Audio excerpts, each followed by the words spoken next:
बांग्लादेश में कुछ बड़ा होने वाला है, जिसकी भनक भारत को लगते ही ताबड़तोड़ एक्शन शुरू हो चुका है, जिसने पूरी दुनिया में हलचल मचा के रख दी है। बांग्लादेश के अंतरिम सरकार के मुखिया मोहम्मद यूनुस अब भारत के खिलाफ कौन सी साजिश रच रहे हैं, जिसकी पोल खुलते ही भारत ने अपनी तैयारियों को पूरा कर लिया है। आखिर भारत ने बांग्लादेश से राजनयिकों के परिवारों को वापस क्यों बुला लिया? भारत के इस एक्शन ने यूनुस को कैसे एक्सपोज करके रख दिया है और बांग्लादेश में भारत के इस एक्शन ने कैसे सनसनी मचा दी है, जानेंगे सब कुछ डिटेल में। मगर यहाँ सबसे पहले ध्यान देने वाली बात यह है कि बांग्लादेश में चुनाव होने में बस कुछ ही दिनों का वक्त बचा है, जिस चुनाव को टालने के लिए यूनुस ने बांग्लादेश को आग में झोंका, हर पैतरे अपनाए, कट्टरपंथियों की फौज को भारत के खिलाफ खड़ा कर दिया ताकि वो बांग्लादेश की कुर्सी में बैठे हुए चीन पाकिस्तान से अपने रिश्तों को मजबूत बनाए रखे और ये चुनाव ना हो। पर सब कुछ धरा का धरा रह गया और अब चुनाव की सुगबुगाहट के बीच में भारत ने वो एक्शन लिया है बांग्लादेश में, जिसने यूनुस को सोचने पर मजबूर कर दिया है, क्योंकि भारत के इस कदम ने एक तीर से दो निशाने साधे हैं। कैसे, वो जानेंगे आगे इस वीडियो में। लेकिन यहाँ पे सबसे पहले भारत ने क्या एक्शन लिया है उसका खुलासा आपके सामने कर देते हैं। दरअसल रिपोर्ट्स के मुताबिक भारत ने बांग्लादेश को नॉन फैमिली यानी परिवार के साथ ना भेजे जाने वाले राजनयिक तैनाती स्थल के रूप में दर्ज करने का फैसला ले लिया है। इसका मतलब ये है कि बांग्लादेश में तैनात किए जाने वाले भारतीय राजनयिक और अधिकारी अब अपने पति या फिर पत्नी या फिर अपने बच्चों के साथ या फिर अपने परिवार के साथ उन्हें बांग्लादेश नहीं ले जा सकेंगे। अब तक भारतीय विदेश मंत्रालय ने नॉन फैमिली की ये श्रेणी सिर्फ कुछ ही देशों पर लागू की थी, जिसमें इराक, अफगानिस्तान, पाकिस्तान और दक्षिण सूडान शामिल है। इस ताजा फैसले के बाद बांग्लादेश को भी इसी सूची में शामिल कर लिया गया है।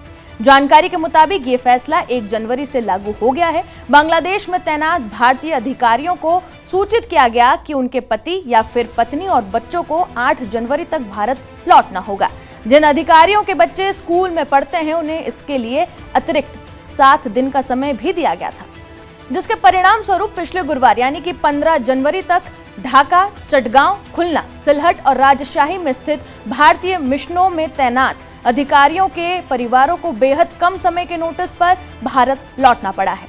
हालांकि बता दें कि भारत के विदेश मंत्रालय ने अभी तक इस फैसले को लेकर कोई भी सार्वजनिक घोषणा नहीं की है। अब आप समझिए कि भारत के इस फैसले से बांग्लादेश में कैसे भूचाल ला दिया है और कैसे एक तीर से कई निशाने भेद कर दिए गए हैं। पहला, यूनुस की साजिश को पूरी तरीके से फ्लॉप कर दिया गया है, क्योंकि चुनाव से पहले कट्टरपंथी वामपंथी ब्रिगेड पूरी तरीके से बांग्लादेश में एक्टिव है। बांग्लादेश में चुनाव ना हो और चुनाव में अड़चन आए, इसके लिए यूनुस हिंदुओं और भारतीय राजनीतिकों को टारगेट करवा सकता था। ऐसे में भारत ने पहले ही खतरे की आहट को परख लिया और यूनुस की साजिश को पूरी तरह से धराशायी करने के लिए ये फैसला लिया। दूसरा, एक्सपर्ट्स का यह मानना है कि भारत का ये कदम बांग्लादेश में फरवरी में होने वाले आम चुनावों से पहले सुरक्षा की स्थिति और खराब होने की आशंकाओं के कारण उठाया गया है, क्योंकि इससे उच्चायोग कर्मचारियों के परिवारों को खतरा हो सकता है। भारत के पास जरूर कुछ खुफिया जानकारी रही होगी जिससे ये संकेत मिलता हो कि भारतीय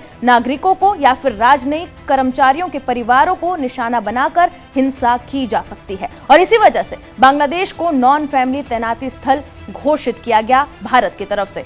वहीं बता दें कि आवामी लीग जैसी बड़ी राजनीतिक पार्टी को चुनाव लड़ने से इनकार कर दिया गया है बांग्लादेश में और इस फैसले को लेकर काफी विवाद भी है। ऐसे में चुनाव से पहले या उसके बाद हिंसा की आशंका से इनकार नहीं किया जा सकता। जब बांग्लादेश में चुनावों के बाद कोई राजनीतिक सरकार सत्ता में आएगी और हालात स्थिर होंगे तो इस नीति की समीक्षा की जा सकती है और अधिकारियों को फिर से परिवार के साथ बांग्लादेश में रहने की अनुमति मिल सकती है। गौर करने वाली बात यह भी है कि दिल्ली और ढाका के बीच एक दूसरे के राजनयिकों की सुरक्षा को लेकर तनाव पिछले कुछ समय से काफी ज्यादा सुलग रहा है। ये मुद्दा दोनों देशों की ओर से एक दूसरे के उच्चायुक्त को तलब किए जाने तक भी पहुंच चुका है। वहीं आपको ये भी बता दें कि भारत के साथ साथ अमेरिका भी बांग्लादेश में तैनात अमेरिकी राजनयिकों को अपनी पत्नी या फिर पति या फिर अपने बच्चों के साथ ले जाने की अनुमति बिल्कुल भी नहीं देता। अमेरिका पिछले लगभग 1 दशक से इस नियम को बांग्लादेश में लागू करके रखा हुआ है। खैर, भारत का रुख एकदम साफ है। बांग्लादेश में जब तक सुरक्षा सुनिश्चित नहीं हो जाती तब तक भारत का ये फैसला लागू होगा और बांग्लादेश की स्थिति पर भारत की पैनी नजर है। भारत से रिश्ते कैसे सुधारना है और कैसे अच्छे से बनाना है, इसके लिए अब यूनुस के पाले पर गेंद रख दी गई है। देखना यह होगा कि यूनुस आगे आने वाले दिनों में क्या कार्रवाई करते हैं या क्या एक्शंस लेते हैं जो वहां पर हिंदुओं पर अत्याचार हो रहे हैं उस पर। और फरवरी में जो होने वाले कथित चुनाव हैं उसके परिणाम क्या आते हैं, इस पर भी पूरी दुनिया की नजरें बनी हुई है, खासकर भारत की भी। यहाँ पर जो नई सरकार आती है वो किस तरीके से भारत से भविष्य के रिश्ते बनाएगी, इस पर भी सभी की निगाहें हैं। फिलहाल इस रिपोर्ट पर आपकी क्या राय है, हमें कमेंट सेक्शन में जरूर बताएं और बाकी तमाम खबरों के लिए जुड़े रहे जी न्यूज़ के साथ।